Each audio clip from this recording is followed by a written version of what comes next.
We just posted homework 2 this morning. So I know the thing you want to do hours after submitting homework 1 is probably not to look at homework 2, but take a look at it. I think it's going to be probably a little bit more challenging than homework 1 because you have more time as well. We also posted instructions for the Project 1 milestone.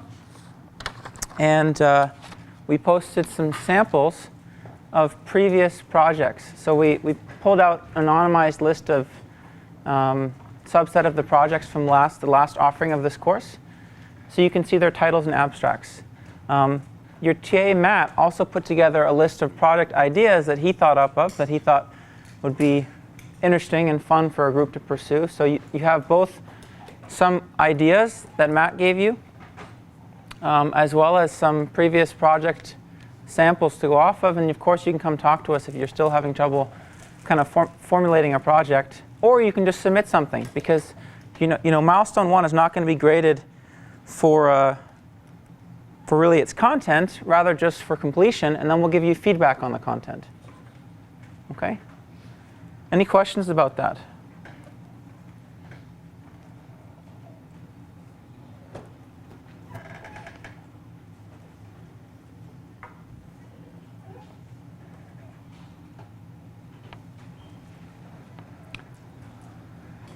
No? Okay. I know this is going to sound silly, but I'm going to ask you guys to do something. Can everybody please close their eyes? And raise your hand if you found homework 1 very difficult, like it took you a long time to complete. You're not supposed to look around. That's why I said close your eyes. You're supposed to keep your eyes closed. That's the whole point. Okay. How about if you found the level to be just right? Like it took you a good amount of time, but you were able to finish it. And how about it was, okay? How about it was simple for you? Okay, you can open your eyes now. Thank you. I guess I don't see any other TAs in Dallas. So Dallas, you and I can debrief after class to see what proportions we thought were out there. I don't think homework 2 is going to be harder content-wise. It's just longer because you have a little bit more time. And the programming part is harder. The theory part may be the same.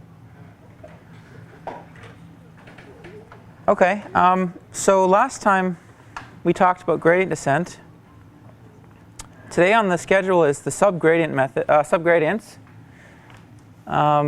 We didn't get to the kind of connections to stat and ML that I had in the slides. I typically don't get to these in this lecture because this lecture has a lot. But because this is a course that's taught out of those 2 departments, I figured it's worth spending a bit of time. So let me take a quick poll. Would people rather hear the bit on stage-wise algorithms, or gradient boosting? So who wants to hear stage-wise algorithms? Okay, who wants to hear about gradient boosting? I think gradient boosting was a little bit more popular. So we'll go over that. And this bit on stage-wise algorithms you can take a look at. The one-line summary is that it's like doing gradient descent, but with a different norm, essentially, than the L2 norm as your kind of base norm that you're choosing the descent directions over. Okay, so read this bit on steepest descent and forward stage-wise if you're interested. Let's talk about gradient boosting. So I would argue that gradient boosting is one of the most widely used ways to fit kind of flexible boosting-like models in practice today. And you can think about it like hacking gradient descent to work with a more complicated problem. And it was invented by Jerry Friedman, who's a statistician / machine learner who's made a lot of really nice contributions. That was, I think, around the year 2000. So the setup is, let's suppose we have observations y1 through yn, and we have some predictor values or features or variables, whatever you want to call these, xi. So x1 through xn. And we want to construct a very flexible model to predict y from x. So this need not be regression. It could be classification as well. It could really be any setting where you want to predict y from x. So the goal, let's say, is to construct a very flexible nonlinear model for this outcome y if we have access to these features x. And one way to do that, and this is not the only way to perform gradient boosting, but it's the most common way, is to try to learn a weighted sum of trees. So I'm going to try to learn predicted values theta I. So theta I are going to be like the fitted values, essentially, what I guess for yi, if you give me xi. I'm going to try to learn these in the training set, and then the model I build I can use to make future predictions, right? I can predict the values of y from just the x's. So we're going to denote the fitted values by theta I, and we're going to try to fit a model that models, say the means of these y's, or something to do with these y's, which is the theta i's, as a weighted sum of trees. Each of these beta j's are a coefficient that I'm trying to learn, and each of these tj's is a tree that I fit over the feature space. Okay? So it's a very flexible model for y given x. And we could even think about that m as enumerating the full possible set of trees of some fixed depth, like trees of depth 5. So that m is very big, right? It's exponentially large. And like I said, our goal is to learn these beta j's. And this is a very flexible model because trees are themselves a very nonlinear model of the feature space. And as we combine them, we can get we're less and less restricted by the rectangular nature of trees. Okay, so here are just some examples of trees that we may have learned that act on the feature space. So let's pick a loss function that reflects the setting. So let's suppose, for simplicity, that we're interested in regression. So we're trying to predict the mean of y from x. And so we might pick the loss function to be the squared error loss. Right? It's how well we do in squared error loss from our fitted values theta I to the observed values yi on the training set. And we're going to try to solve this problem. Minimize the loss function between the yi's we observe and the predicted values that we make. And we're going to choose the coefficients to minimize this loss. Okay, and like I said, you could think about that. This sum here is indexing all trees of some fixed size or fixed depth. So this is a huge parameter space. And it's simply too big to optimize. Okay? Let's pause for a second to see if we can understand the role of convexity. If I told you that was squared error loss, is that a convex problem in beta? The parameters beta are what I'm learning, right? Is that a convex problem? How many people think it is? How many people think not? OK, so it is a convex problem, right? If we just kind of unravel this, then we're going to see that the only role of beta j here is this criterion is the squared error of a linear function of beta j. So in fact, this is just a typical regression problem, right? But our features are actually transformations of the variables, these tree transformations. So it looks complicated, but in principle, it's convex and we could solve it. The issue is that there's exponentially many predictors that we may be trying to fit. So both computationally and also statistically, that's not very tractable, right? We may be trying to fit something like 5 to the power of m. M may be something that's exponentially large in the depth, is what I meant to say. OK, so what does gradient boosting do? Gradient boosting basically applies gradient descent to this criterion, and it forces the gradient descent iterates to work with trees.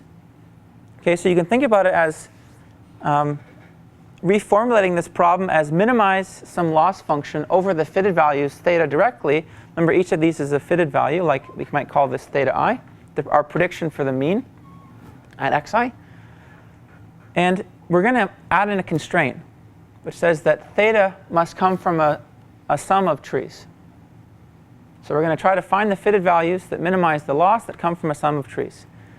So gradient boosting proceeds as follows. Like I said, we're just going to replace this complicated sum by theta I, and we're going to add a constraint that says subject to theta must be a linear sum of trees. And we're going to start off with some guess for the fitted values. Let's say we pick them all to be coming from a single tree. So let's just fit a single tree to our feature space to get fitted values. That's t0. I'm going to initialize my fitted values to be theta 0. I'm going to repeat the following steps. The first thing I'm going to do is I'm going to actually just evaluate the gradient at my current predictions. So just like gradient descent does. My problem now is in terms of theta. I'm differentiating the criterion with respect to theta, and I'm looking at the gradient. And I'm going to want to step in the direction of the negative gradient, just like gradient descent. I'm going to update my predictions to be in the direction of minus g, this gradient. But why can't I do that? It's because that gradient does not necessarily represent a particular tree or sum of trees. So I may be leaving the constraint space, right? We wanted theta to be a sum of trees. So this is the novelty in gradient boosting. We just find a tree. We find one tree that's closest to the negative gradient, say in squared error sense. And this is actually not hard to approximately solve for a single tree. Okay, so this problem is tractable. If you learned, say, regression trees, then you might see why that's true. But the details of that maybe aren't so important. The point is that we're taking the gradient, or the negative gradient, we're hacking a tree to look like it's lying close to the negative gradient, and we're taking a step in the direction of that tree rather than the negative gradient. Okay, so instead of subtracting off, let's say, alpha k times the gradient, we're going to add alpha k times this tree we fit. That's going to be our update. So in a word, just gradient descent, but where I've hacked the negative gradient and replaced it with something that fits my problem, that being, for this particular learning problem, a tree. If you had a different set of weak learners than trees, you would replace this by whatever the weak learner is in your boosting setup. Try to make the weak learner align itself with the gradient, negative gradient as best as possible.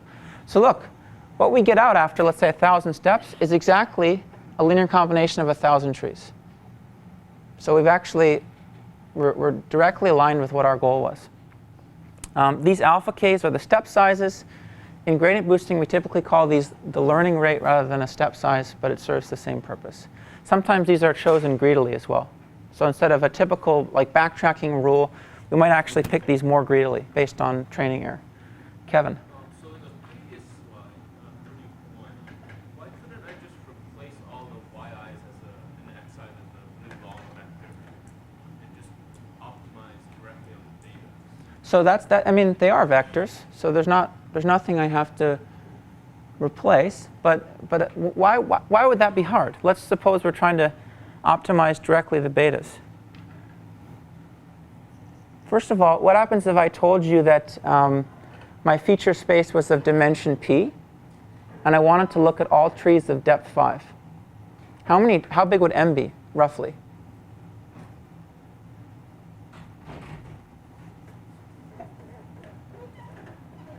How many splits are possible with p variables if I make 5 sequential splits, roughly? Yeah, so those are pretty small trees. That's way, way too big to handle, right? So first of all, computationally, it's not possible. Second of all, statistically, that wouldn't really be well defined, right? There's no way I have p to the 5 observations. So I'd have to do some kind of regularization. What gradient boosting is that what it does is it kind of, it very elegantly solves both problems. You get some kind of implicit regularization by learning a small or much smaller sum of trees, and you also solve the computational tractability problem. Good question. Any other questions? Yeah. But so in the second step, you have to search over all of those trees again? Just search over a single tree. But you're minimizing it all over the space of all the Yeah, trees. so this doesn't need to be done exactly. This is an approximate tree evaluation, and this is actually not very far from what something like the CART algorithm already does when it finds trees. So for example, I could choose the tree greedily here. I could try to choose the first split so that it best matches the gradient, etc. So all I have to do here in order to get a good prediction is have the tree align itself pretty well with the gradient. So this is typically very cheap, this step. Yeah? What do you mean by find a tree that is close to a gradient? Exactly this line. Okay, so the gradient's an n vector. I want the predictions given by the trees across the input features to be as close to the corresponding component of the gradient in squared error. It's just now I'm treating the output of the tree as an n vector, because it gives me a prediction for each of the predictor measurements, and the gradient's an n vector, and I'm saying that I want the squared error between those two to be as close as possible. OK, so if you haven't seen boosting, this may look a bit mysterious. If you have seen boosting, you may not recognize the connection to gradient descent. But this is an example of how things kind of sneak into ML and statistics that I think are quite interesting from optimization. So if you're interested, you can talk to me about it afterwards, or come to my office hours, or talk to some of the TAs as well. I think I want to move on because we have quite a bit to cover. Was there one more question? Yeah? If alpha k is constant, don't you minimize over the trees and not over the bees? Sorry? In the previous slide, you said that you're minimizing over the bees. Yeah? Don't you minimize over the trees? And bees is just like a alpha k, sum of alpha k? Well, I'm implicitly minimizing over the bees because I'm setting a bunch of bees to be 0. I'm just picking out one tree at a time, right? So this is like it's picking a certain tree. So it's setting one of the components of beta to be non-zero, and it's giving it that weight. So what you get is a sparse model at the end, right? Compared, if I do this for 1,000 steps, I get 1,000 trees. Compared to there's p to the 5 variables roughly in that optimization problem. And typically these are chosen greedily, so they're actually chosen to, like, say, minimize training error at that one instant in your current model. OK. Yeah, so lots of exciting connections to statistics and machine learning. We're going to come back to this kind of stuff throughout. Now let's get back to kind of the more classic optimization setup. And I wanted to put this in our minds as we go forward and talk about more fancy methods. There's an interesting kind of line of literature in optimization. Most of it comes from Nesterov. But also others, like Nemrovsky. And the types of questions they ask in this theory is, how well can you do with a certain setup? So what we discovered is that if we assume that the function we're trying to minimize has a Lipschitz gradient, and that was really it. It was convex as well. And we used gradient descent. Then our convergence rate was 1 over epsilon, or 1 over k, depending on how you parameterize it. OK? And you might ask the question, can we do better if we only use the gradient? Is that a good rate? Is that a bad rate? Should we hope to do better if we assume that the function we're trying to minimize is convex and smooth and has a Lipschitz gradient? And that's what this theory answers. They answer questions of that type. So let's first kind of abstract our setting out a bit and say we're going to consider what's called first order methods. So these are iterative methods like gradient descent that at every step they allow you to update your current iterate to be where you started off plus something that's a linear combination of the gradients you've seen so far. Okay, I can take xk to be anything in this affine subspace. The initial guess plus a linear combination of the gradients I've seen so far. You should convince yourself that gradient descent is a type of first order method. It's a specific first order method. You can do that inductively, right? So it uses gradient descent says that xk is, xk minus 1 minus some step size times the gradient xk minus 1. And inductively, if you unravel that, you can see actually you can just write as a big linear combination of all the gradients you've seen so far. Because xk minus 1 is itself xk minus 2 minus something times the gradient xk minus 2, et cetera. So it's really just a specific type of first order method. So that's not a bad class to look at. Seems reasonable, right? It allows us to iterate like gradient descent and use gradient information in a sensible way.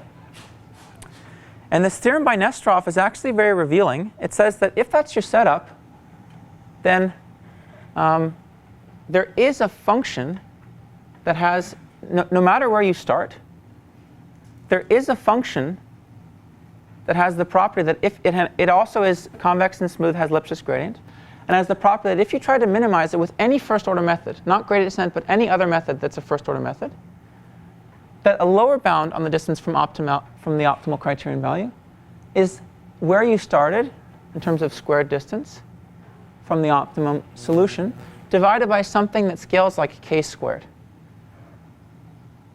Okay, so the lower bound is actually far. It's quite far from our upper bound. So this leaves us the question, is this lower bound tight? Right? Is this just a bad proof by Nesterov?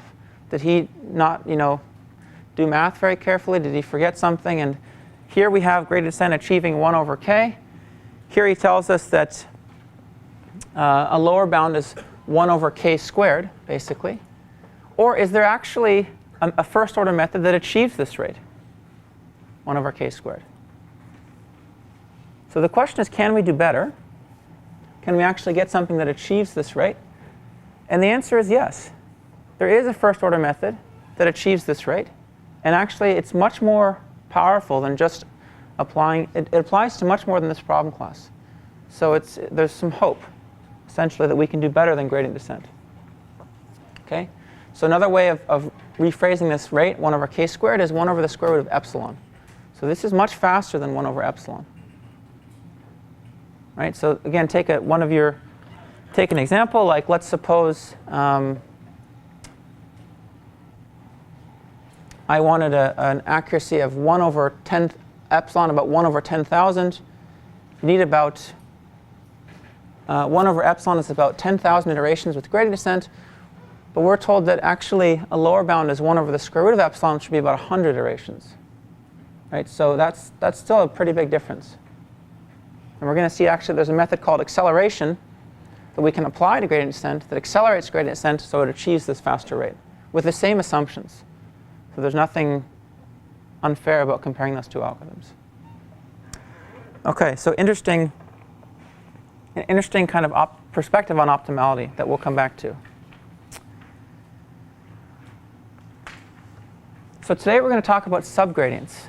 And we're going to take a very brief pause from first order methods and talk about subgradients just so that we can learn the subgradient method. Also, subgradients are a very kind of central part of convex analysis. They're going to be extremely useful. I'd say that they rival all the stuff you learned about convexity. I just decided to split it up and put it in this block because you didn't really need to know them until now. And next time we're going to talk about non-smooth minimization, and subgradients are going to be very important for that purpose. OK. So gradient descent, we saw this. Rate is 1 over epsilon. Downsides requires that f be differentiable. Next lecture, we're going to fix this by learning what's called the subgradient method. It can be slow to converge, another downside. We're going to fix this 2 lectures from now, even staying within the class of first order methods, by introducing acceleration. And we're going to see we can accelerate gradient descent from the 1 over epsilon convergence rate that it has to the 1 over the square root of epsilon convergence rate that we know is optimal. We know we can't do better than that because of that theorem from Nesterov. OK, so that's the outline for today. Subgradients, examples, some rules, some calculus rules with subgradients, and then how it applies to optimality in algorithms. So a subgradient is really the generalization that you learned of the property of a gradient for convex functions, but to non-smooth functions. So remember that for a convex and differentiable function f, we saw that its gradient serves as a linear linear approximation that underestimates the function everywhere. Right? So this is my function, and I evaluate its gradient at any point. If it was smooth, suppose I evaluated the gradient here, then that gives me a linear approximation to the function. That's the right-hand side here. And this linear approximation, right, it's given by basically the tangent line to the graph of my function, it underestimates my function everywhere. That's a necessary and sufficient condition for convexity for a smooth function. A subgradient is just a generalization of that idea when the gradient need not exist. So we say that a function f that's convex, let's say, has a subgradient at a point x, and that subgradient is a vector g So it's an n-dimensional vector just like its gradient would be. If the following property holds, the linear approximation where I swap out the gradient with g serves as an underestimator of the function. So it's just any vector that gives me this property. F of x plus g transpose y minus x is always less than or equal to f of y for all y. Okay, so what are some basics of subgradients? For convex functions, they always exist. So every convex function at every point, and then there's a bit of a technicality on the relative interior of its domain, but we don't maybe typically pay too much attention to the domains. So you can think about for pretty much any convex function that you want to calculate subgradients at, they have a subgradient at every point. If f were differentiable at the point x, so if it had a gradient at x, then there would only be one subgradient, and that would be its gradient. In general, if it's not differentiable at the point x, it can have multiple subgradients. And actually, the same definition works for non-convex functions, but subgradients need not exist for non-convex functions. So I can pick a non-convex function, I can pick a point, and the set of subgradients for that function at that point could be the empty set. It need not exist. So let's see if we can use our intuition to devise a non-convex function that's actually smooth everywhere, but that doesn't have a subgradient, say, at some point. What's an example of a non-convex function?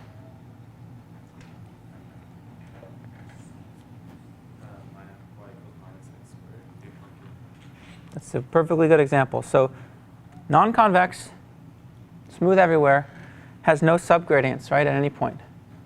If I take any point and try to draw a line passing through that point that underestimates the function, I just can't do it. Right? So this is a concave function. You may think that I just had to flip the sign of the inequality. Here's another example. So this is y equals x cubed. It has no subgradients at 0, say, right, or really anywhere. OK, so for non-convex functions, even if they're smooth everywhere, we don't necessarily have subgradients. But for convex functions, they always have subgradients at every point in their domain.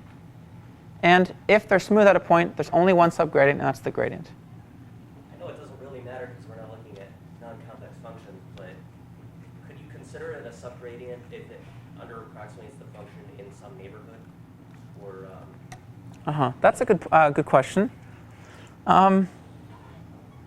That's typically not going to work for our purposes, even in terms of minimization of non-convex functions, because if you were to proceed to use subgradients to do minimization, then you kind of need this approximation to be true in order to prove something about the technique you're using to be true everywhere. Or you need to know that the algorithm remained in some neighborhood. This kind of idea of a local subgradient, though, I don't think I've seen it much in the literature, but actually last year's midterm in this class had you prove that, I can't remember what it was, maybe, had you prove that local subgradients always exist for a class of functions that was a little bit bigger than convex functions. I mean, we didn't just state that and have you prove it. We had steps outlining how to do that. But yeah, so the concept makes sense. I haven't seen it used much because I don't know how useful it is. One question. So it's unique if the function is differentiable. If it's not, is it infinitely many, and is there a difference between whether the point is an optimum or any other point? All good questions, and you'll see the answers to all of that in the next few slides. So the short answer is yes. There's either one or there's uncountably infinitely many for a convex function. And yeah, optimality is very closely related to subgradients. And we'll see that characterization.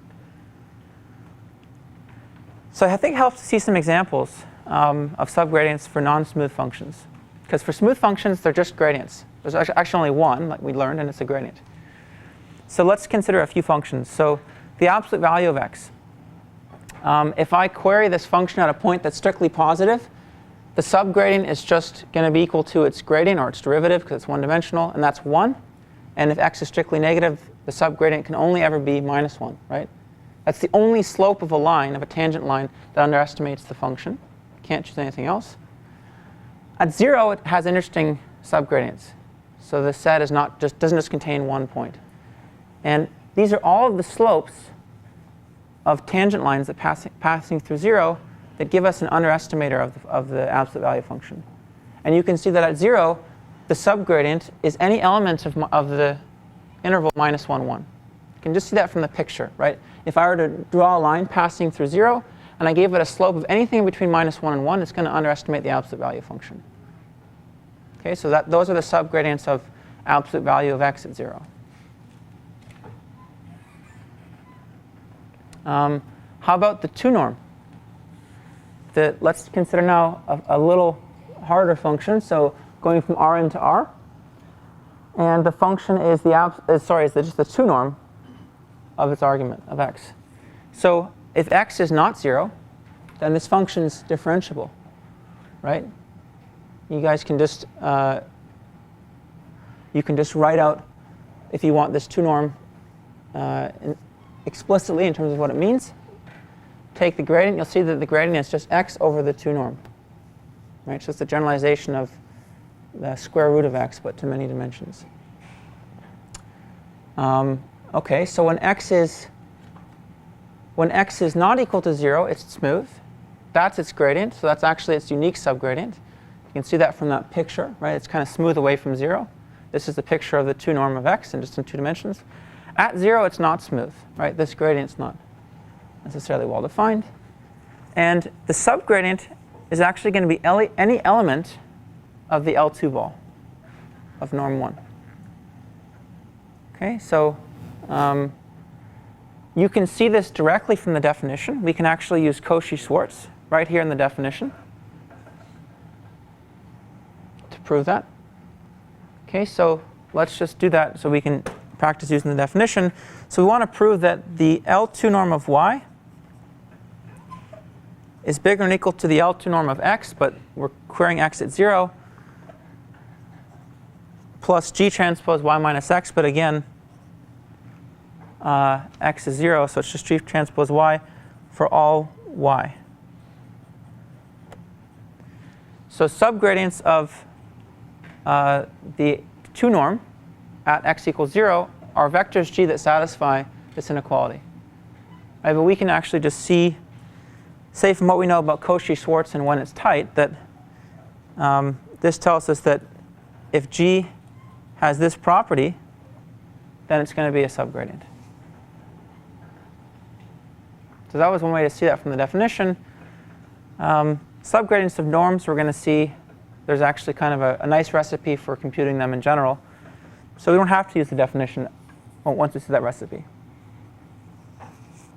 Okay. How about the L1 norm in Rn?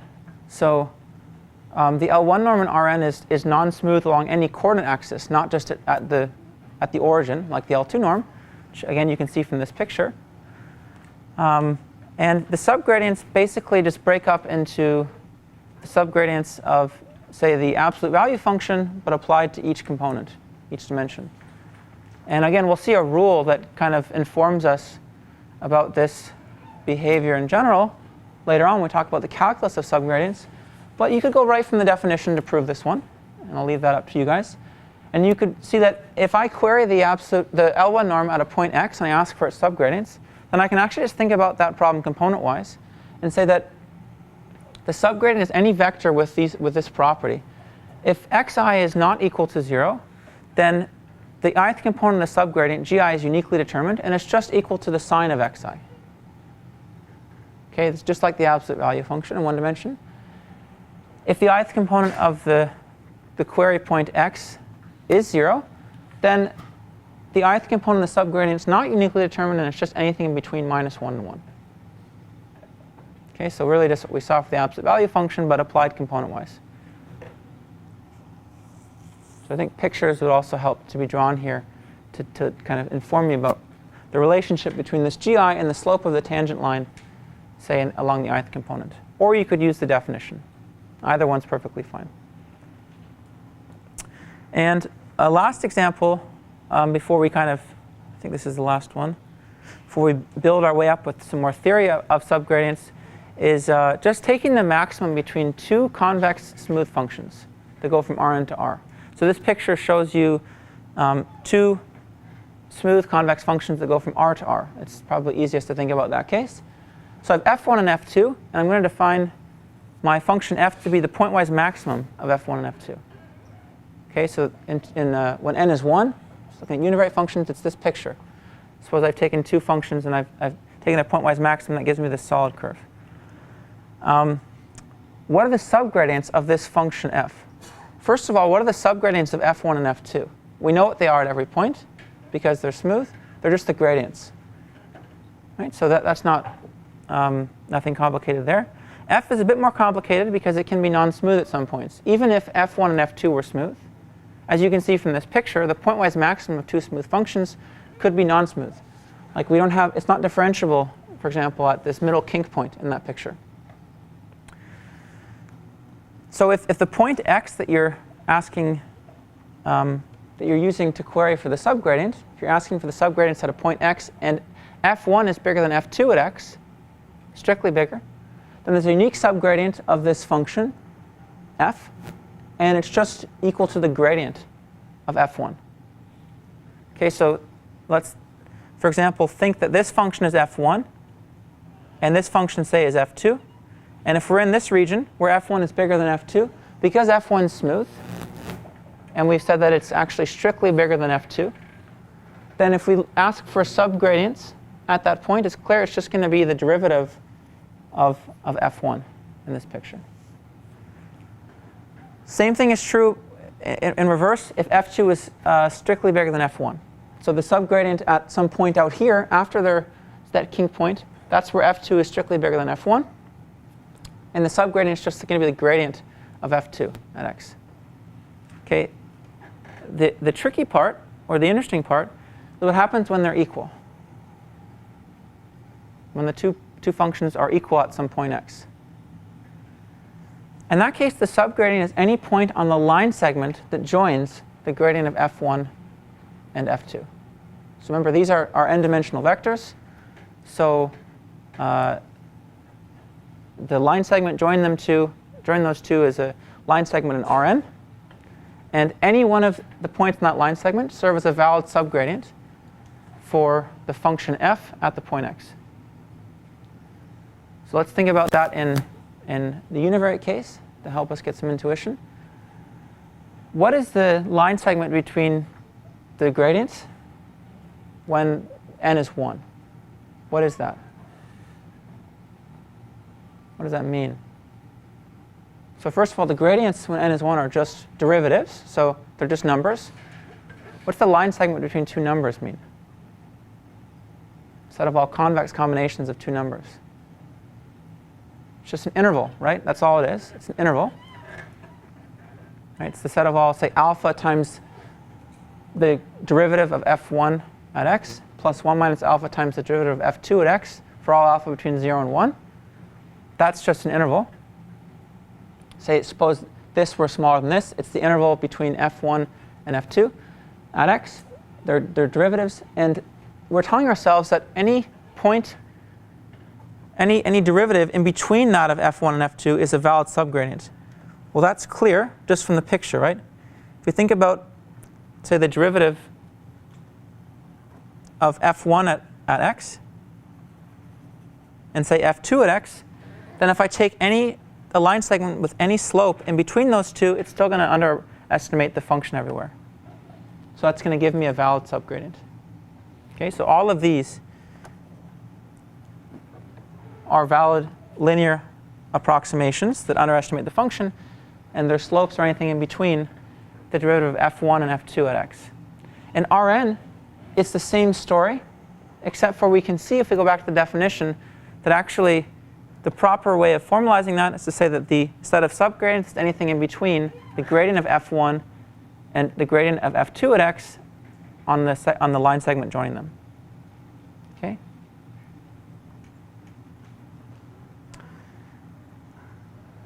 So A useful concept, which is going to answer one of the questions that was just asked, is the subdifferential. So the subdifferential of a function, convex function, let's say at a point x, is just the set of all subgradients. So it's just a bit of terminology to mean the set of all subgradients at a particular point. And we write it as delta, this calligraphic delta f, del f, or partial f. So it's a set of all subgradients of f at a point x. What are some facts about the subdifferential? Well, it's non-empty, that's one we know, for convex functions. Right? There always is going to be at least one point in the subgradient, and the subdifferential means there's always at least one subgradient as long as f is convex. If f is non-convex, it can be an empty set. Here's an interesting property. It's always a closed and convex set. So that answers a question asked earlier, which is that if suppose there's more than one subgradient, can there ever be just two? And the answer is no, because as soon as there's more than one, and we know that the subdifferential is convex, means that any convex combination of two subgradients is a valid subgradient, and that gives us infinitely many possibilities for the subgradient. Okay, this property is true even when f is non-convex. It just can be the empty set sometimes. But whenever it's non-empty, it's still going to be a closed convex set. It's a pretty remarkable property of subgradients. This is actually very straightforward to prove. It just comes right from the definition. Just use this definition. Suppose this holds at g and at g prime. Prove that it holds for alpha g plus 1 minus alpha g prime. Just do that by adding the two inequalities together, right? And you still get a valid inequality. So it's always a closed convex set. This property we already learned. Just restated differently, if the function is differentiable at x, then there's only one point in the subdifferential, and that's the gradient. And conversely, if there's only one point, then it means it's differentiable at that point. So an interesting way to prove that some pretty non-obvious convex functions are differentiable at a point is to try to look at the set of subgradients and prove there can only be one. And if there's ever only one, then you've just proved that it's differentiable at that point. So that's the way that you can prove some pretty non-obvious convex functions are smooth. And I think we'll see an example later in the lecture about that. Are there any questions about this stuff so far? It's a good place to pause. Yeah? Is it true like I have a function that has subgradient at every point, so it's a convex? Sorry, the question was, if it has a subgradient at every point, is it convex?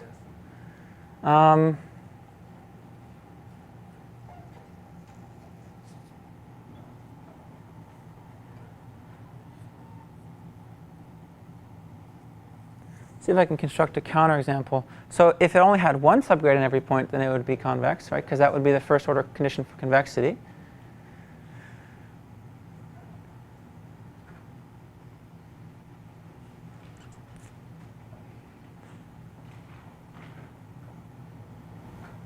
I actually don't know. I can't construct a counterexample off the top of my head. So maybe I'll leave that as an open question that we can try to brainstorm. So the question was, if a function has a subgradient at every point, is that a way to prove that it's convex? I can't construct a counterexample to that, but maybe one will come to me and I'll get back with you. Good question. Other questions?